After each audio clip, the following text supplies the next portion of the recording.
Be honest, do you ever feel guilty for doing nothing? Like the second you stop being productive, there's this little voice in your head telling you you're falling behind, that everyone else is moving forward while you're just stuck. I've been feeling that a lot lately. I just finished my last year of university, and for the first time in years, I don't have a deadline, I don't have a lecture to show up to, an assignment to hand in, or a big goal to work towards. And instead of feeling like a breath of fresh air, it feels suffocating. It's so strange because you spend years wishing for a break, but when it finally does come, you don't know how to exist in it. So now boxes have arrived after I've organized the kitchen a bit. Now I have this drawer to put my stuff. My baby arrived safely. It's like my child, so I'm just happy it's safe and sound. But let's just start with the first box of things. See what we're working with. Also my bowls. First task is just to take everything out. So let's just do that quickly, shall we? You are so used to the rush. The constant moving from one thing to the next, standing still feels unnatural. And as someone with ADHD, I just need a project to do. So I took it upon myself to basically organize my whole house, because what else could I do? For me, not doing anything just feels so weird. And I know I'm not the only one. Because we live in a world where being busy is a badge of honor. If you're not posting your progress, your grind, your next achievement, people assume you're not doing anything at all. And somewhere along the way, we started believing that too. That our worth is tied to how much we can get done in a day. And that if we slow down, we're somehow failing. But what no one really talks about is how exhausting that mindset is. How it turns life into a never-ending to-do list. And when you finally get the chance to rest, you can't even enjoy it. Because you're too busy feeling guilty for not ticking something off. And that's where I am right now. Caught between relief that I finally have time to spend with my family. Panic that I'm wasting it. The first week back at home has been strange. I thought it would feel like a holiday. You know, sleeping in, having slow mornings, maybe catching up on shows I've been meaning to watch for months. And yes, there's been some of that, but mostly, it's been this weird mix of restlessness and guilt. So today was a very peaceful day. I decided to open up the boxes that arrived yesterday and then organize. And then I baked some cookies, which both my sister and my mom really love. I would give them an 8 out of 10 though, because I want to improve the texture a bit. Then I've been working on my internship report with my mom's computer, because my computer is still not working. It's in the repair shop. In the meantime, I cannot edit. I had a video that was almost done. Now it's not going to be possible because I have all my files and my editing program on my old computer. Otherwise, I've been doing my internship report today and I have to send it this week. But tomorrow's plan is to actually finish it. I think I've done 1/3 of it. Now I'm just searching for a graduation dress. As you would expect from me, I do this always last minute. In around 10 days, we have to fly to the graduation.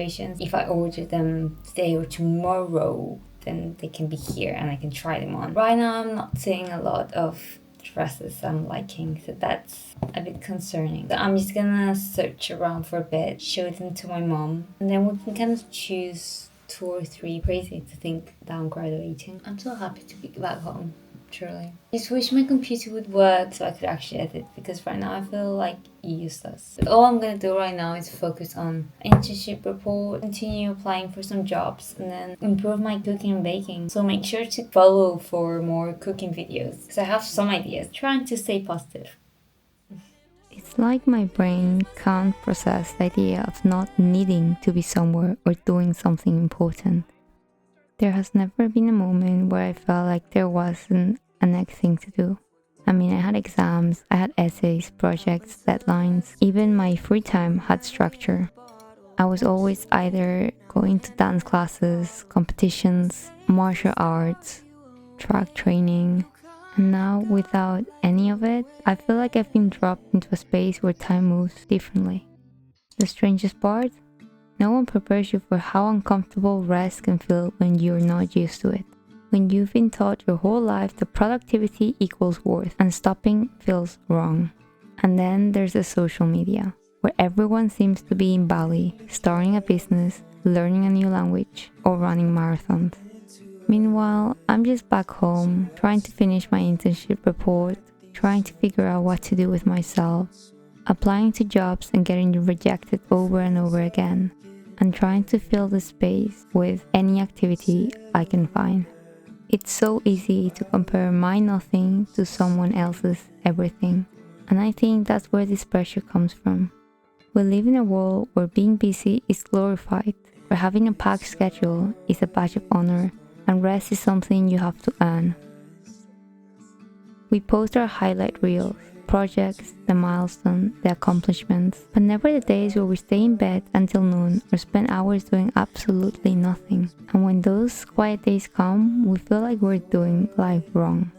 I keep reminding myself that just because I'm not working on a big project, it doesn't mean I'm doing nothing. This week I've baked more things than I have in months. I've gone for walks with no destination. I've actually had proper conversation with my family instead of rushing through dinner to get back to studying. And yet, that voice in my head keeps whispering, this isn't enough. Maybe that's the real challenge here. Not figuring out what to do next, but learning how to be okay with not doing. To stop measuring my days by how much I've achieved and start noticing how much I've actually lived. And I've been thinking about where this feeling actually comes from. This knot in my stomach that appears the second I'm not on the move. And the truth is, it's not just about me. It's the way most of us were raised. From a very young age, we're taught to measure ourselves in achievements. You get a gold star for finishing your homework on time. You're praised for joining extra clubs, for taking on more than you can handle, because being busy is seen as being successful. It's like we're being trained to believe that the busier we are, the more valuable we become. It's so easy today to scroll through endless feeds of people achieving things, all condensed into bite-sized videos, and we start comparing our unfiltered messy in between days to everyone else's highlight reel. And no wonder we feel like we're not doing enough. I think about how even in university, rest wasn't really rest. In a weird way, I got used to that constant low-level stress. It became my normal, and now without it, there's this empty space, and my brain doesn't know what to do with it. Today's project is to organize the freezer. Hopefully it's not going to take a long time. Yeah, anyways, let's just get started. But here's the thing, constantly being in motion doesn't actually mean you're moving forward. And I've realized that so many of the things I actually thought were progress were just me filling time, taking on more than I could handle because somehow I always could. And maybe that's the real trap, the belief that our lives only have value if they're visible to other people, that we have to prove we're doing well by showing results and by having an answer to the question of what's next. Right now, I don't have an answer to that. I can't tell you my 5-year plan. I can't even tell you what I'm doing next month. And maybe that's okay. I don't know, it's hard for me to admit it. When I think about it, the times in my life that changed me the most weren't when I wasn't ticking off goals like clockwork.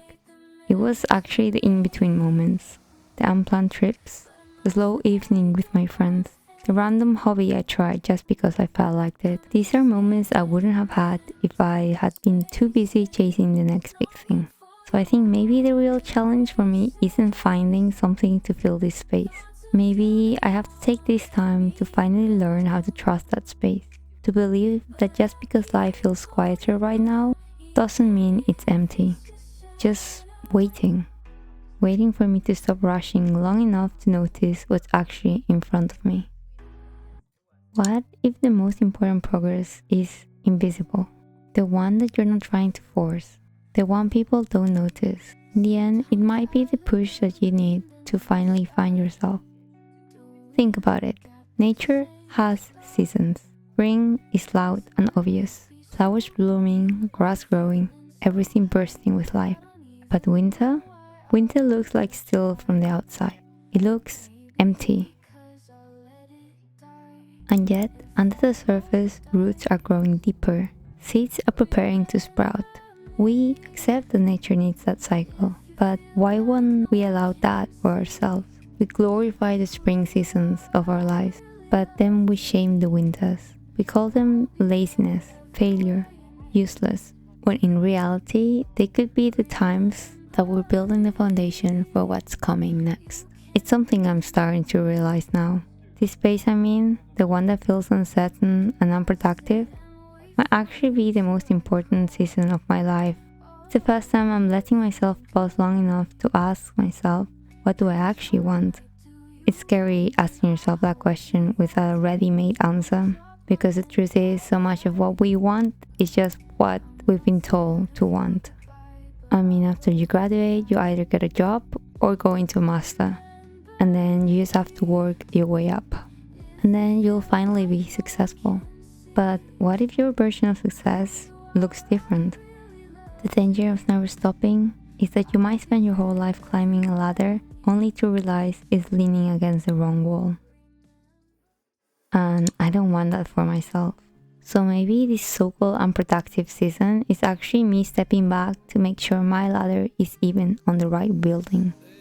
The more I think about it, the more I realize that rest isn't the opposite of productivity, but it's part of it. Not just for our bodies, but for our minds.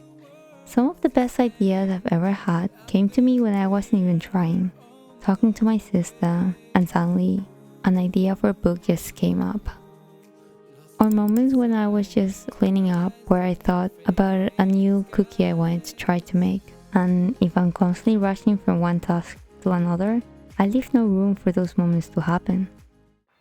My favorite time of the week, leftover garbage bowl day. We got some mixed rice. We also got some lentils. And finally some pasta. Now let's heat this up, shall we? I think it's time for all of us to stop seeing rest as a reward, fuel for the next thing, but also fuel for the present moment. Fuel to enjoy life while it's happening, not just when it's productive enough to be worth something. The world will always tell you to speed up. It will always try to make you feel like you're late. But what if we start trying to measure time in our own way? What if slowing down is exactly what's going to get you where you need to be? And maybe, just maybe, this quiet space, the one I used to be afraid of and still am, is where I finally figured that out. While I was very annoyed that my laptop broke down and I had to use my mom's old computer, I'd probably still be editing late into the night, convincing myself I was relaxing just because I wasn't doing something I love. Sometimes life doesn't just whisper at you to slow down, it physically takes the tools out of your hands. And at first, I hated it, because editing isn't just part of my routine, it's part of how I actually see myself. Without it, I feel stripped of a piece of me. It's basically like I was standing in my own kitchen with all the ingredients in front of me, but someone had taken away the oven. And it just makes you think, what's the point of having all of this if I can't even make anything out of it? Sure, there's things that require an oven to bake, but you can't be comparing a no-bake cookie with a crispy cookie that you've baked in the oven. They're both delicious, but they're still two different things. But instead of being so focused on not having a laptop, I just began baking. Not for video, not for content, just baking. And I didn't realize how much I missed doing things without turning them into projects. It felt so nice to do stuff for other people and to enjoy them together. When you're kneading dough, you can't really rush it. The process is slow. You have to wait for it to rise, to become what it's meant to be. And maybe that's exactly the lesson I needed, because I've been trying to rush myself into becoming, without giving myself the space to actually grow. Now when I bake, it's not just about the food, it's about the quiet moments in between. For some, it might not be productive in the traditional sense, but for me, it's valuable. And proof that there's more to me than the work I produce. So, I've been procrastinating by watching Netflix and playing some games. It's so weird to have finished studying now. Because yesterday I submitted my internship report and that's the last thing I had to do. And this Friday I'm graduating. Then I've also organized almost everything. I just need to organize my closet and my clothes, which is like the boring bit. Also because I don't have a computer to edit, then I don't have a lot to do. I miss editing so much. Something I'm doing now, it's experimenting a lot with my baking and all that. Also, I'm gonna start applying to some jobs and stuff that I find. Otherwise, nothing fun. Let's just enjoy this moment and try not to think about not being able to edit, because that's the only thing I can think of right now. For some, this might look like doing nothing, or at least nothing society recognizes as productive. But I'm tired of celebrating being booked and busy, as if exhaustion is the ultimate sign of success. Even when we're resting, we feel the need to package it in a way that still looks productive, all wrapped up in a perfect aesthetic for other people to consume. I'm not saying that sharing is bad. I mean, I'm sharing my life. But I think we stop allowing ourselves to do things just because of the joy of it. Every hobby, every passion, every moment of downtime has to be justified today. It has to lead to something. It has to be successful. It has to be useful. And if it's not, we feel like it doesn't count. But this is something that you need to learn. Life isn't a highlight reel of achievements. It's not a series of gold stars and next big things. It's all the in-between stuff, the messy, ordinary, unfiltered moments that don't always look impressive, but matter just as much. The moments where you're truly happy might be you just baking a cake for someone you love. The evenings when you decide to chill down with a nice movie and heat up a warm cup of tea. Those moments don't make it into a CV, but they do build who you are. It's not social media worthy, but it's something that future you will truly appreciate. Here's a reminder for all of us. Rest is not falling behind. Rest is part of moving forward. You can't constantly be on go mode without burning out, without losing the joy in the things you once loved. Maybe the people who we look at in the internet, who look like they're always ahead, aren't actually living more. They're just showing you more. This past week, I've realized that the stillness I've been fighting might actually be the thing I need the most. It's giving me space to think without pressure, bake without filming every step, spend a whole morning reading without checking the time. Letting me remember that I'm not just the sum of my output. Oh my god, look at my muffins. Turned out so fluffy actually. My mom's gonna be very excited because she's been loving matcha lately. I've been really enjoying baking. As you can see from this vlog, I love this. One day, next big thing will happen. You'll get the job, the project, the opportunity you've been waiting for. And when it does, you'll wish you appreciated the quiet before the storm. For the first time in years, I'm actually feeling what it's like to live without rushing to the next thing. And it's funny to realize now that I've been running on autopilot for so long. The slowing down actually feels like I'm doing something wrong, because these slow days have forced me to find joy in things that don't have an output, to sit in silence without needing to fill it with something useful to do. Because productivity isn't just about doing more, it's about creating the kind of life you want to live. And sometimes that will mean slowing down enough to even figure out what that life looks like. I think the hardest part about slowing down will always be trusting that it's not wasted time. That somehow these quiet days are still shaping you. To realize that the most important shifts in your life happen when no one's watching. Your value doesn't disappear when you stop achieving. The next chapter doesn't have to start with a sprint. It can start here, in this messy, uncertain, peaceful place. Maybe right now you are exactly where you're meant to be. And when the pace picks up again, when the next thing arrives, then you'll be ready. Because you allowed yourself to just be. And maybe slowing down isn't falling behind, but it's the bravest thing you can do for yourself.